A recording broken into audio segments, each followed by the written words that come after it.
দাঁড়িয়ে থাকবি না যাবি? যত সব কাবাব মে হাত দি। চল চল চল শিগগির চল।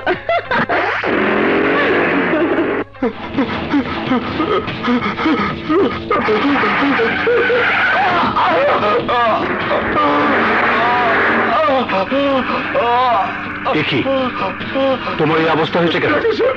আমাকে বাঁচান, আমাকে বাঁচান। কি হয়েছে? তোমাকে এইভাবে মেরেছে কে? ওরা ওরা ওরা আমাকে। বলো কে মেরেছে তোমাকে? বলো কে মেরেছে তোমাকে?